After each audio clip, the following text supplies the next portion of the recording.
Welcome back. Today I'm going to be doing a part 2 of responding to your Byler questions and theories.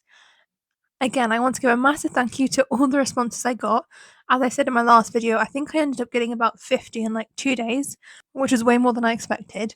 I did ask in the comments in my last video if you guys minded these longer, more video podcast styles of me discussing theories like this, and the general response was that you actually seem to like this a lot and the longer form content. So I'm going to try and do more of this sort of style and combine it with my shorter videos. I'm not sure how long this one was going to be. I can't do super like 2 hour long videos like some people do just because I think my computer would actually have a meltdown if I tried to export that. It already struggles with like 15-minute videos as it is. But yeah, that's not a problem for today. So like before, I've tried to vaguely put questions about similar topics all into one section, which I will go through those ones first, and then I will cover any miscellaneous ones, and then finally I'm going to finish by talking about my general predictions about how Byler could happen, because I got a lot of similar questions on that topic. Lastly, again, I just want to say, please don't feel offended or disheartened if I say that I don't think your theory is super likely to happen. Again, I got so many theories that I really loved, but just I think with the time left in the season and all the other plots going on, I just don't think that there'll be enough time to do this justice. But that doesn't mean I don't like it, or again, that it won't happen because these are just my opinions. I don't know what's actually been written in the script. But anyway, enough of this intro, let's get started. So these first two are both related to music. This one says, my theory for the 4-wheel cassette tape that's been blasted on the merch for the season 5 promo. My theory after Charlie, who plays Jonathan, said Jonathan is going to do something to help Will get what he wants. I think he's going to make a mixtape for Will to give to Mike that expresses his feelings that he can't express, or the other way round, something for Mike to give to Will, show him how he feels. Basically, I think it involves these three characters. I haven't seen this interview with Charlie, so I can't comment too much on that, but I think this is a really cool idea. I personally am not sure if it will happen in like the main storyline or the kind of main confession, but just because I think with everything else going on in the battle, I don't think practically there would be time for them to go and make this mixtape. But I think this could be something that happens in the aftermath of the fight or like in the epilogue, because I think it is a really sweet idea and something that Jonathan would definitely be on board with. This person says, I have a theory to share with you. They said their detailed theories on their channel, so go watch their channel if you want to hear more about this. But here's the shortened version. I made this by enhancing the lettergate. I think Mike is hiding a gift with the label Love Mike, and it's a cassette. I think Will is going to die, but resurrected in an identical way like Max. 11 restarts his heartbeat. Then his favourite music brings him home. His favourite music is Lost in California, but fortunately, Mike's mysterious cassette contains this music.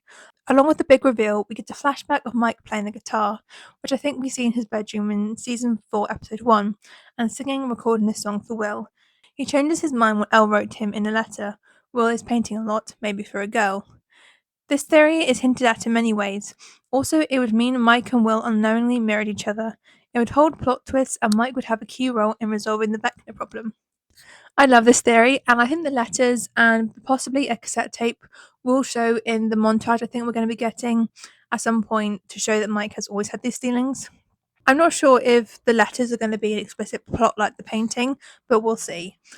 I think Mike could definitely have something to do with this cassette, especially if music is going to be a big part again in bringing someone out of the Vecna trance like it was in Max. I feel like it has to be.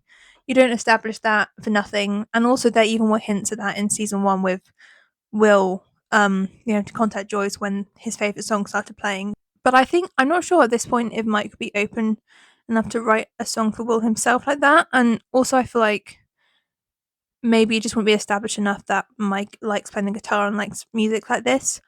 However, I do think that part of this theory could play out in terms of when Will's being vacnated, they need his favourite music, but no one knows what his favourite song is or has it on board. In this scenario, I'm assuming Jonathan's somewhere else.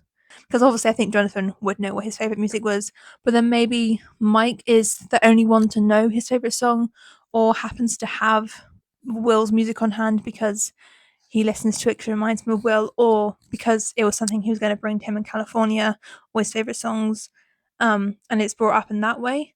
So yeah, I definitely think some sort of version of this theory could play out, and it would tie into the whole music, that kind of thing. and will be really interesting. So next we have this one. Yeah, I've seen this Bylergate a lot recently, and the name just does make me laugh a lot every time.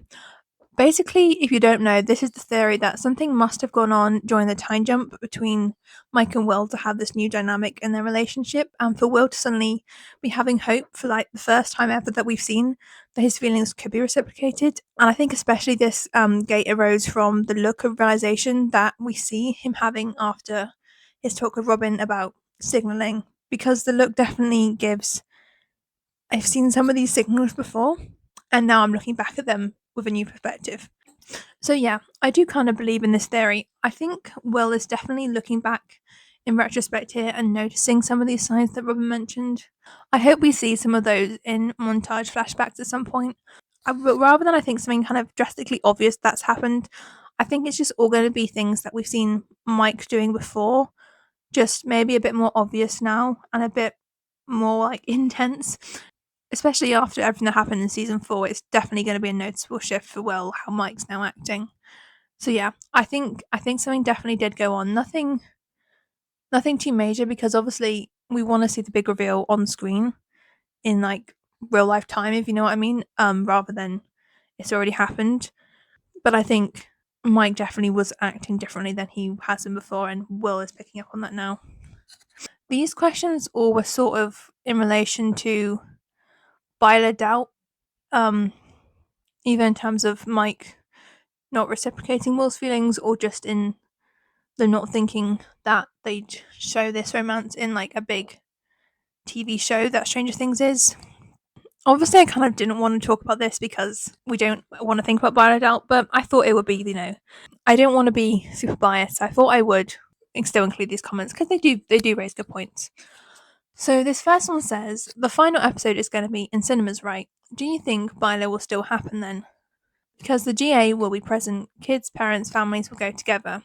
The movie will be shown in conservative countries like China, India, Saudi Arabia, etc.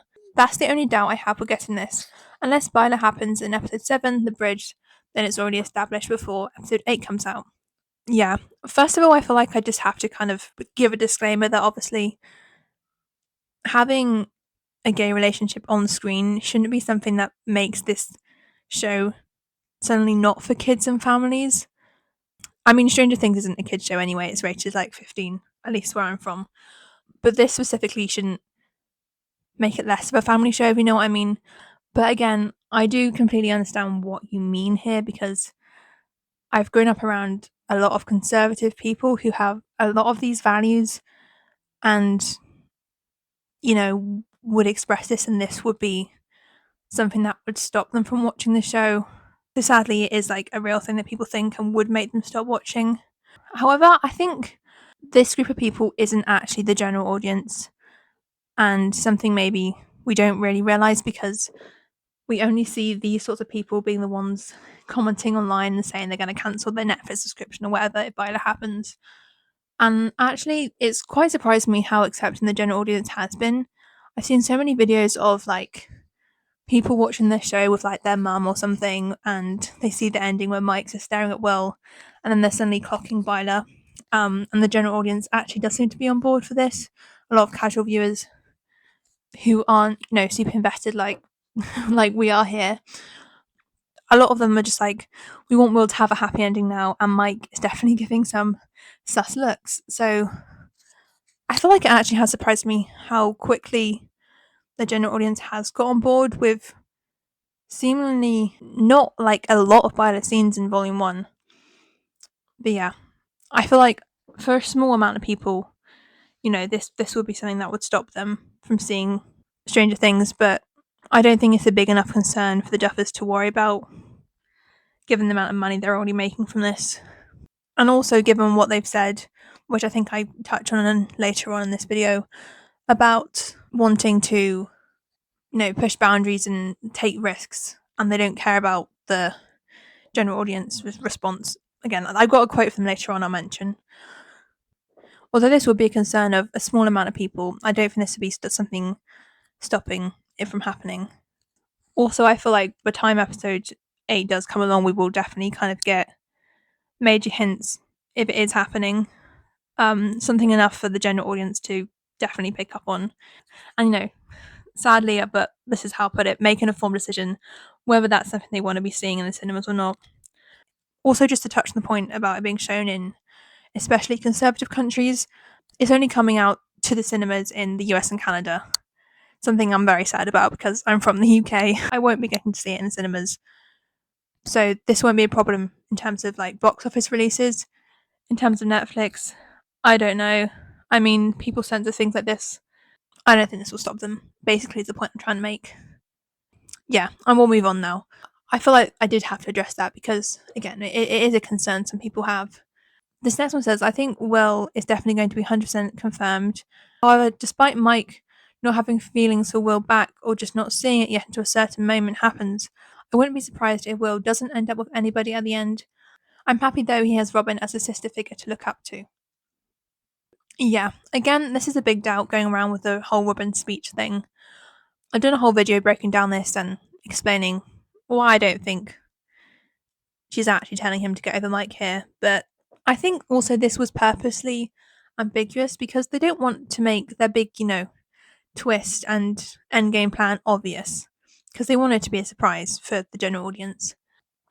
Also, if Byler Endgame is happening, I think it is a really good and responsible thing that they do establish Will being able to accept and love himself before trying to love someone else, because that's an essential part of being able to be in a healthy relationship. And for me, that was the core of what Robin's speech was trying to say, the freedom in self-acceptance that allows you to be your true self around others. For her, this let her find Vicky, and for Will, it could let him find Mike. However, obviously it is also possible that they're not trying to do this and Will's self-acceptance is just the end of the arc. I feel like if this was a plan, it would be an odd choice this to happen in the mid-season finale rather than towards the end, because that way Byler could be completely shut down in Volume 1, so people will be ready for this to be the end of the arc. But also, I just don't think Will would end up with nobody, given all the trauma he's gone through and how that would conclude that story. And I've talked about this again before. It just wouldn't be healthy. I think, if anything, it's more likely he would end up with the like random epilogue boy than no one. But again, the Duffers, I think, have said they're not introducing any new characters now. And I don't think that that'll be a satisfying ending at all. So yeah, I don't think Will's going to end up alone. So this person says, why would Will ask Robin on how to know if someone wants to date if Mike and Elle are in a relationship? Like, it doesn't make sense, I swear.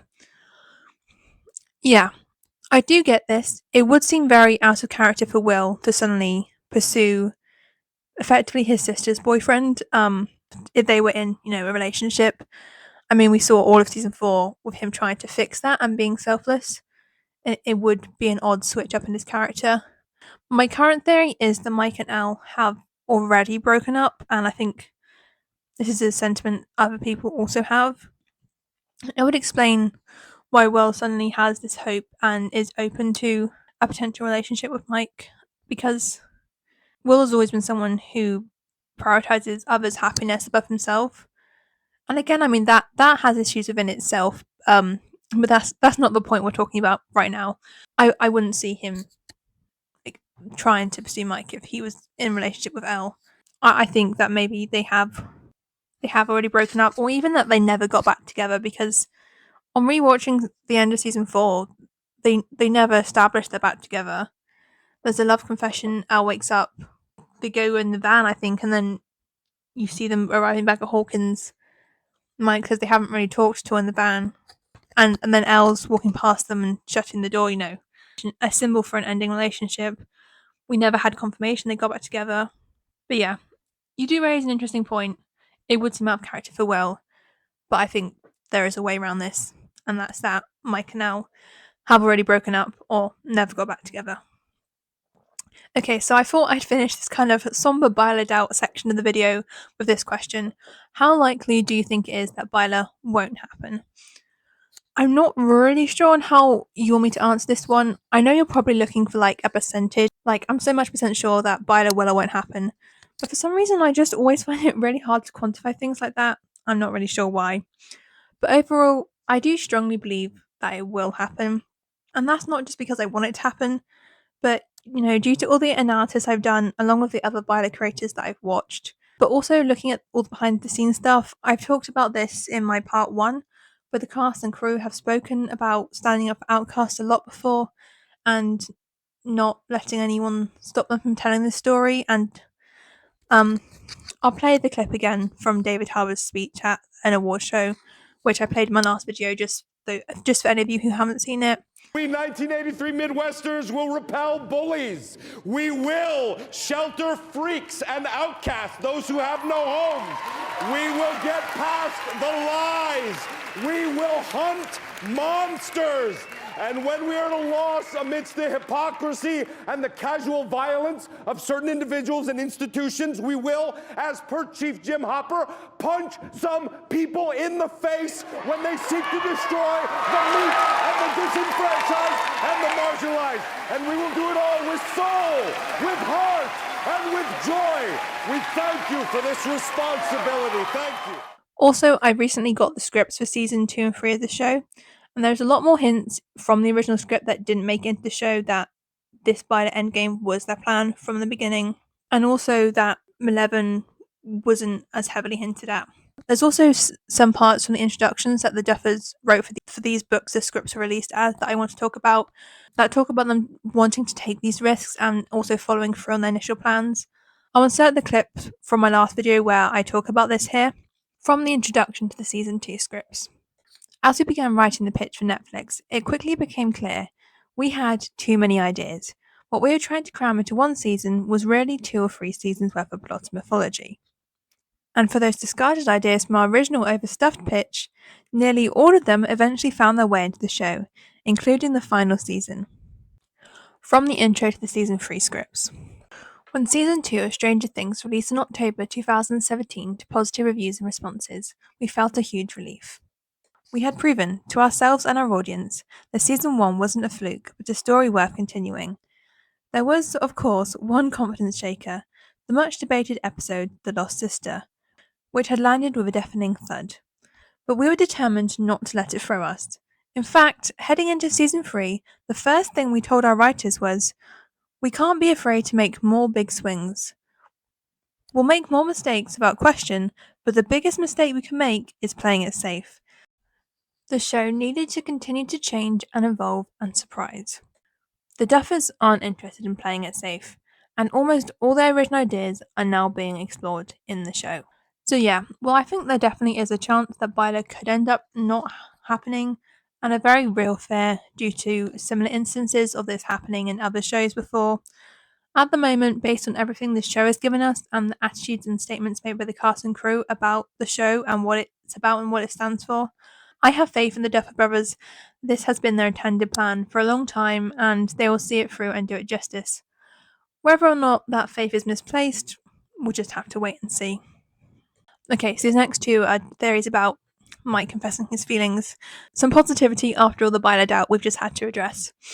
This one says, I think Mike is going to get Vecna'd and Will have to save him. Power of love, baby. I think it's very likely that either Mike or Will have to get Vecna'd and the other one will have to try and save them to snap them out of it, probably by some sort of confession. Maybe we'll get a redo of Mike's season 4 love confession to Al, but this time to Will and with him being honest. Similarly, this one, which they have a theory on a hope for season 5, which I will read out to you. It may sound insane, but hear me out. I think it's totally possible that we could get a scene from season 5 that parallels Mike's love confession to 11 from season 4. In this scene, Mike technically isn't speaking from his own heart, but from Will's. Will encouraged this speech from Mike for 2 reasons. 1, to save 11. 2, to subtly confess his own feelings. Now, isn't this ironic? Since what is Mike's leisure on the party? That's right, the heart. Why isn't he speaking to his own girlfriend from his own heart? I mean, we all know how oblivious Mike is, but this feels extremely intentional. This also somewhat reminds me of season 2, where Mike is reminding Will about the day they met. That admission came from his heart. Mike wasn't encouraged by anyone to admit that. He generally thought that meeting Will was the best thing he ever did. So why does he need encouragement from Will to express love for his own girlfriend when he's perfectly fine doing it for his best friend? And then they've got some very funny emojis here. This would also make sense for Mike's character in season 5 since he's going back to his roots of being the leader and the heart of the party. It's a great setup for Mike to confess how he feels about Will, since it could be the same emotional stakes, intensity, etc., since we know that Will is a central target in season 5 as 11 was in season 4. This may sound crazy, but I hope it made some sense. Love your videos, by the way. Wow, I love this so much. I definitely think it's possible. I just thought it was funny, and I put these two comments in this order specifically because I read the comment above first and wrote my notes for it saying, I thought we could get a parallel of this confession, and then I read this and was like, okay, other people also agree with me. So we're clearly on the same wavelength here because I also thought the same thing. I think this parallel definitely could be made, as we already know the Duffers love making parallels, especially for Mike and Will. And it would be just a great moment for Mike's character, and it would seem so much more authentic. And I really hope we see this because we get to see the true Mike, and I think that'd be really powerful. And also for all the people who hang on to Mike's season 4 love confession as like the pinnacle of romance and what they want from someone, to be able to see that there is much more than that, and how Mike talks about Elle and expresses his feelings, and that's not the bar we should be aiming for. So yeah, I love this idea. I really hope it happens. I think it would make so much sense story wise. So this next one says, do you think the WSQK basement hints mean something for Byler?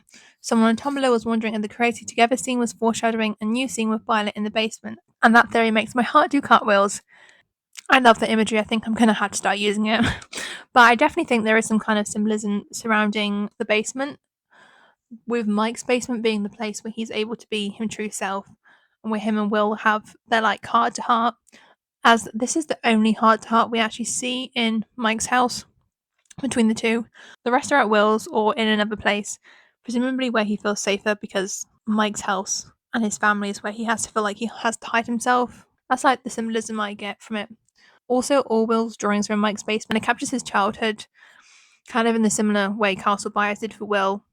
I think another heart to heart in Mike's basement or another basement would tie in nicely with this symbolism.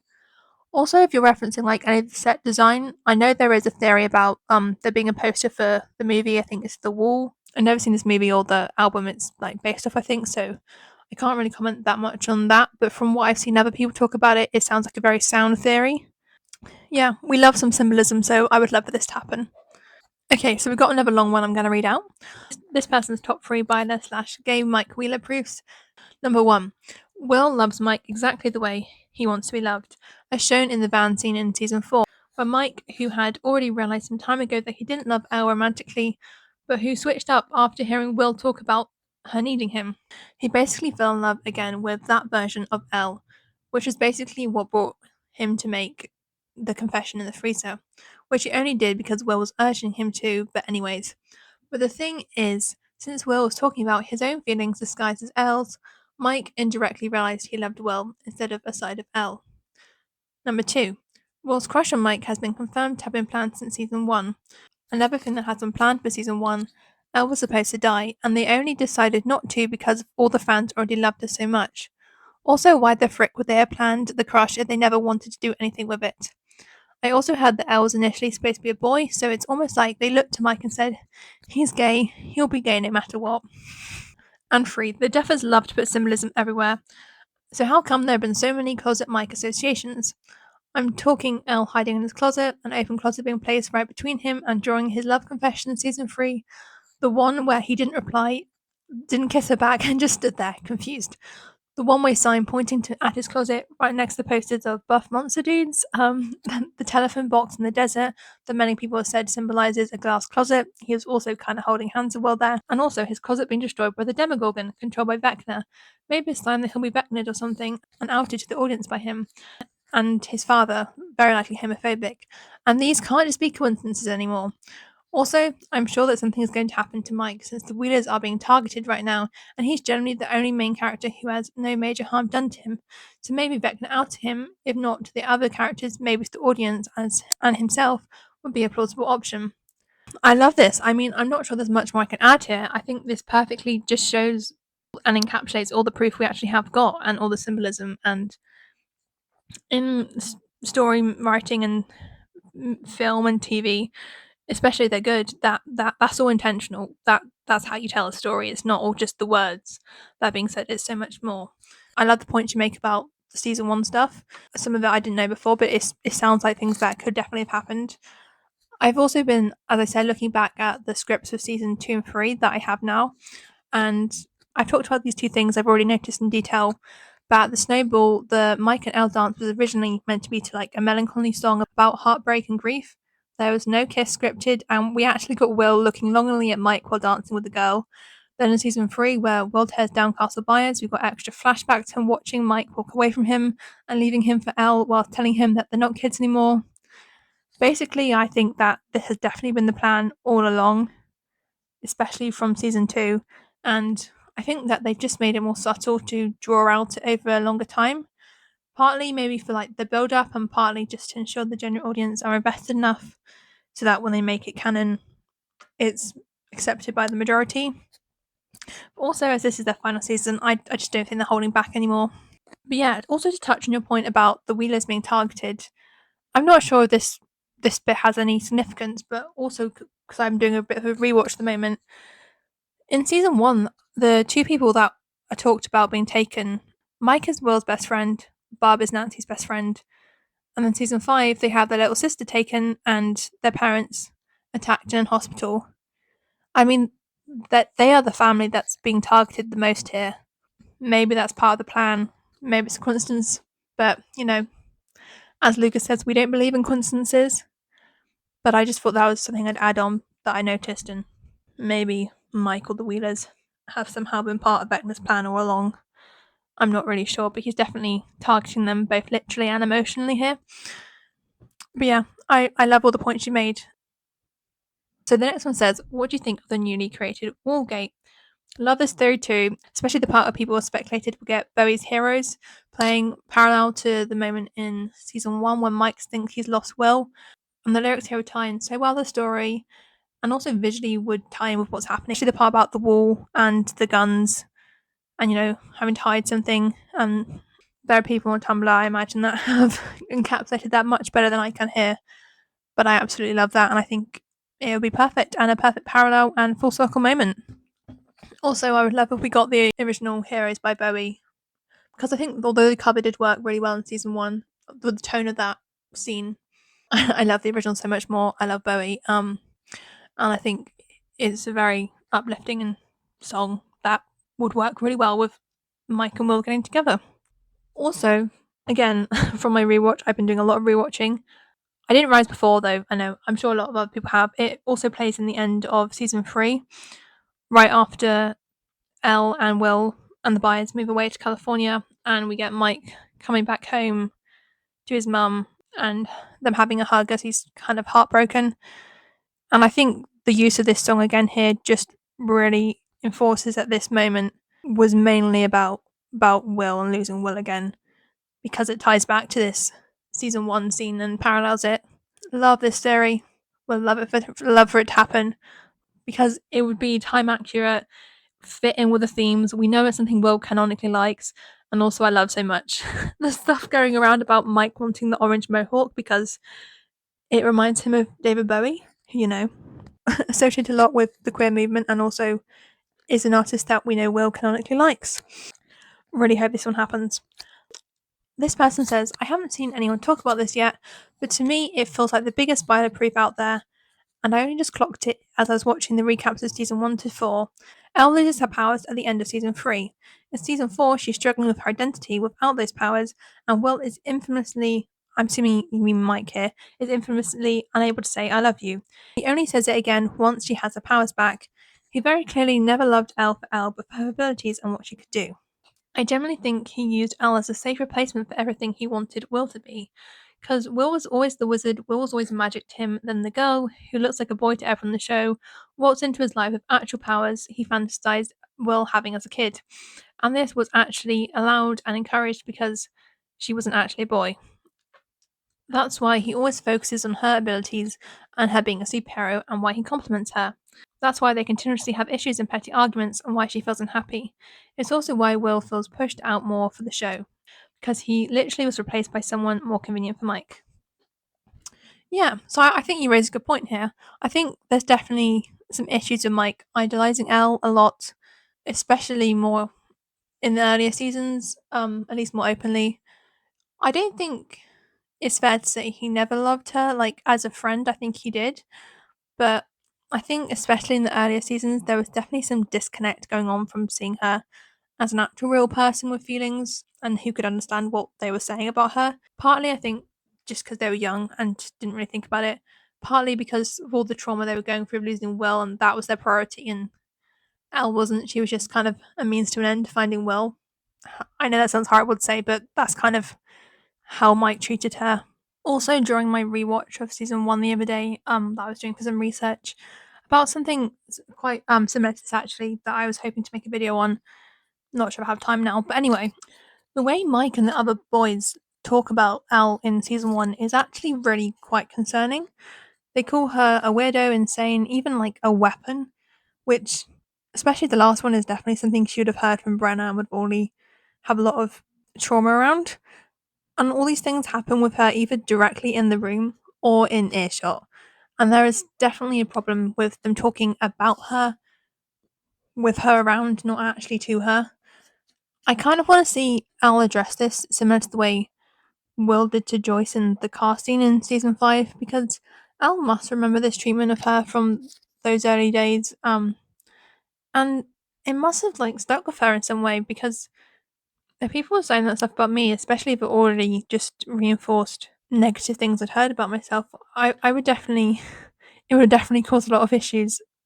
I would really like to see that addressed because it is quite a problematic thing. Not only from the fact that Mike and Elle then are in a relationship, but also just like the things Dustin and Lucas say. In fact, a lot of it is them as well. It's not just all Mike. I really would like that addressed. Also, I do agree. I think Mike almost did see her as part of this like fantasy game and his imagination coming to real life from his childhood. Because we know he always uses the D&D references to explain challenging aspects of the world and to make sense of things. And with the line we got from the trailer of Elle saying it's not like his campaigns anymore and he can't control the ending, I think this will be something that's addressed. Also, I think it's interesting that while Mike praises both Elle and Will for their powers or their potential powers, with Elle, it's always he praises her for it as her defining quality. It doesn't seem to matter how she actually feels or what she's going through. She's a superhero, so she can cope with anything, which we see that Elle doesn't like, and this just really invalidates what she's actually feeling here. Whereas for Will, he's saying he has magic and powers and is like this D&D character, which is a massive compliment from Mike. And we can see from Will's reaction that he understands this. He understands the reference. He understands what this means to Mike, and he understands how much Mike is complimenting him here. So it's a very different situation. Also, Mike saying, Will's powers are innate, and the whole way he describes them here, it's just a completely different tone to how he describes Elle's powers. This whole topic just really interests me, and it's something I was hoping to make a video on. I'm not sure now if I'm going to have time before Volume 2, so thanks for bringing it up here so I could talk a little bit about it. But if not, I think I'm still going to do it, even after Stranger Things is over, because there's just so much to say about it. This person just says, although Mike might try and hide it, he has it down bad for Will. Yeah, I mean, we got 4 seasons worth of this, and just like the multitude of shared look compilations people have made out there on the internet, yeah, I agree, he has. Mike does have a bit of a problem with with expressing how he's feeling, both in the sense of he often doesn't, he tries to repress it and tries to hide it, but also at the same time, he just seems really bad at hiding certain aspects of it, and he's always smiling and looking at Will in a way that he doesn't do with his other friends. So yeah, I agree. Next one says, I think Elle is the first girl that Mike isn't grossed out by. Yeah, and also Lucas points out in season 1 that he thinks that the only reason Mike likes Elle is she's the first girl that isn't grossed out by him. Based on this line, also Ted's comment of our son with a girl, we get the impression that Mike has never really been friends with a girl before, so he doesn't really know what that's like and just assumes and is prompted by others to assume that this just must, because it's with a girl, this must just be like a romantic thing happening. I go a lot more into depth on this in my compet video, but I think it is an interesting point. I think there's, when you're young, there's kind of this common thing of like being grossed out by like if you're a girl being grossed out by a boy, or if you're a boy being grossed out by a girl. That you see a lot in season one because they're all just young and experiencing this. And now actually Mike kind of met like an actual girl. He's rising. Oh, actually no, we can get along. I think that's another point by what everyone's saying to him of, oh, you must like her. He just assumes that he must like her and it must be romantic. This one says, this isn't quite an in-universe theory, but more an in-real-life theory. But I think, like, when Byler ends up Endgame, we'll be getting a lot of Byler deniers saying they always knew Byler was Endgame. It's me. I was a Byler denier before Season 3 because I disliked Mike. Granted, I never dealt with internalized homophobia because my parents are both LGBT+, so I was always supported. And I loved Will and thought he deserved better.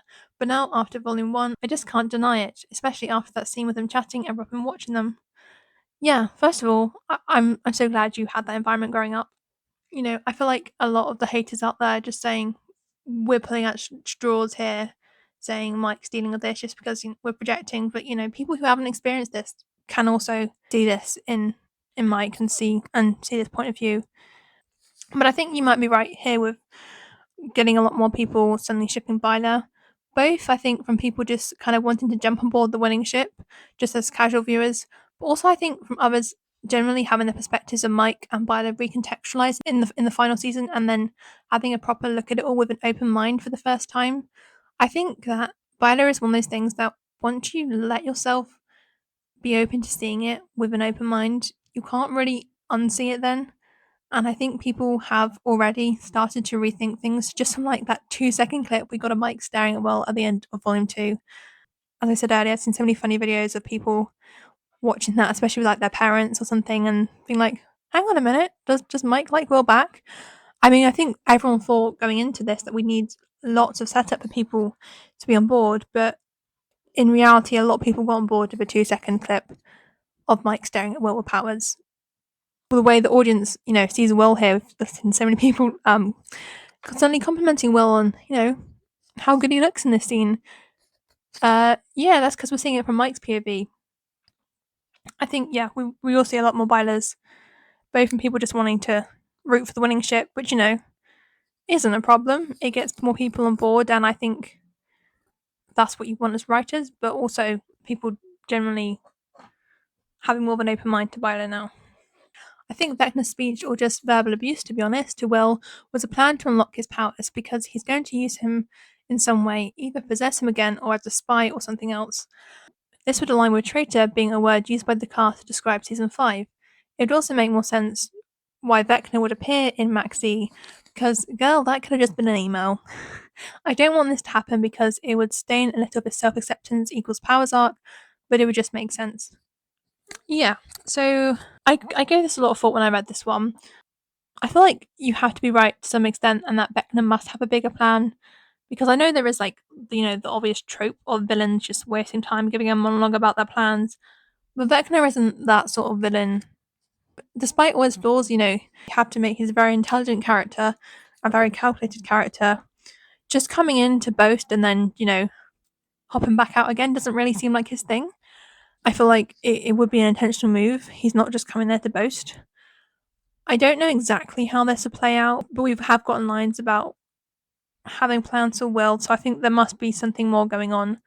I wouldn't be surprised if this was part of his plan here, but I don't know. Also, I do agree with your point about the self acceptance thing because that was such a monumental moment. And I just got to point out here that this episode on IMDb is currently the highest ranked episode of Stranger Things ever. And if we get that from an episode about someone accepting themselves for who they are and being gay and then having powers, I mean that whole scene is just a full-on metaphor for self-acceptance, and it just goes to show how much the general audience are on board and want Will to have a happy ending. I really hope they would do it in a way that wouldn't undermine this. Personally, I'm not so sure if Vecna was hoping Will would gain these powers, but I think him coming in to taunt Will would was like part of his plan in some way. I'm not 100% sure. I think I might have to give this more of a think and talk about it later. We plan on doing a final predictions of Volume 2, and this might have to come into that. But yeah, something's got to be going on deeper in Vecna's plan, and everything he does is calculated. Either him, this moment where Will gets powers was part of his plan, or even not. I think we're gonna get a response from this, and him now targeting Will. Okay, so now we're gonna move on to the final part of this video, the Byler endgame predictions. I got so many questions about this. How will they find out they have feelings? Who will initiate this conversation? How would I like it to play out?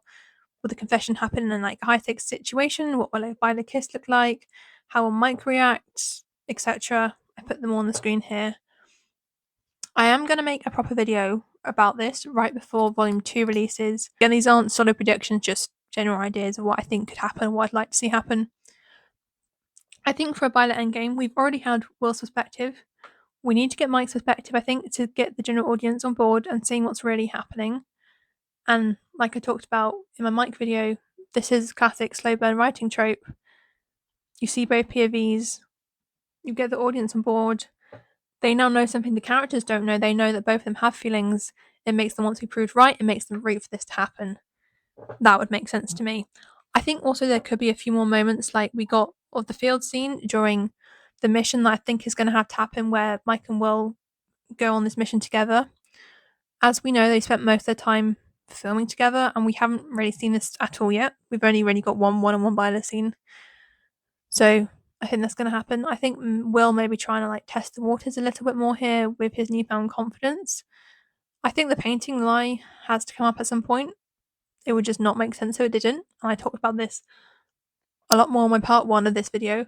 I like the idea that it will happen. They will start to realize their feelings and the truth, and then maybe be interrupted by something happening. Maybe something related to the Vecna plot. Maybe like a big battle or something will suddenly happen. I'm not really sure.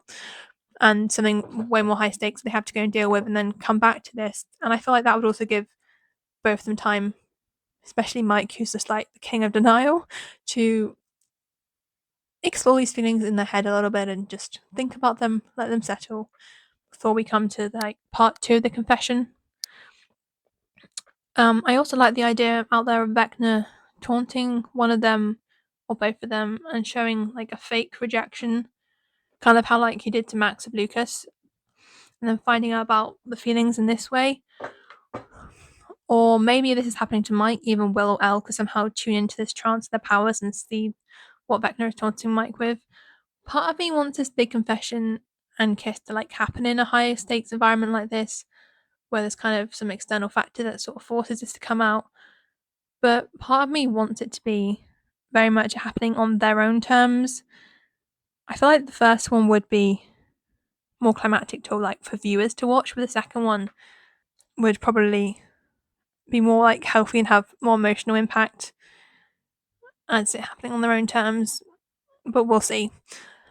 Part of me also wants there to be kind of 2-part confession, like the first part maybe to be interrupted or like happening in a high stakes environment, like the things I've just described. Then the final part, and maybe where the kiss actually happens, to be all on their own terms, giving them some time to think. And also, I think it would just make the scene feel a lot more emotional. It would make it feel a lot more like how the audience felt during the Will flashback montage to when he was a kid, with it happening all on their own terms. I say that too much, but without. I don't know how to describe what I mean here. I really hope you understand what I'm trying to say. I will word it better for my final predictions video. But basically, 2-part confession is what I think I'd like to see. Hello, it's me from the future here. I decided to re-record my outro because it was basically just me talking about all the things I was planning to do once the Volume 2 trailer came out. Then I went onto YouTube after recording this, saw it had literally been posted 4 minutes ago, and then obviously that changed my plans a little bit. But anyway, I hope you enjoyed this video, and what I was trying to say in my previous outro was I'm going to do one last kind of long form video ranking your Byler or Stranger Things theories based on how likely I think they are to happen. So kind of similar to this, but rather than more of a Q&A style, I'm going to try and do it on like the tier list website. So I'll read each of them. I'll briefly give my thoughts, a lot more compact than I have in this video. And then I'll rank them based on how likely they are. Not how much I like them, but how likely I think they are to happen. So I'm going to put a pinned comment down below here and also a post up on my community tab asking for any theories you have. Because for this one, I got about 50 responses over the 2 videos. I won't be able to have time to do all of those. I think I'm going to be able to do like 20 max. So when I put the post up, I'll put the time in which I'm going to collect all the responses. So I'll do about 20. If I've got way more than that for some reason, I'm just going to have to pick 20 out that I think would be the most interesting for a video, unfortunately, just because I don't have time to do all that in 5 days. So the post will only be up for like a day or so because I need enough time to record and edit this. If it doesn't get enough responses, then this just won't happen. But yeah, that's my plan. In terms of this Q&A, because I realised I recorded all this before the Volume 2 trailer came out, I don't think any of my responses really would have changed because there wasn't really much Byler in the Volume 2 trailer. So that's why I decided just to keep all the responses the same. However, any extra thoughts I have regarding that, I'll put in my final predictions video, which I'm aiming to have come out on Christmas Eve. So that will be my last video. Then obviously I'll post some videos about Volume 2 stuff, predictions for the finale. Then after the finale, I'll talk a bit about that. I'm not really sure what I'm going to post after that. Let me know if there's anything else other than Stranger Things that you'd be interested in hearing me talk about. Apart from that, I'm going to sign off now. Hope you enjoyed this kind of long, rambly video. Hope you have a great day and looking forward to all your theories. Bye!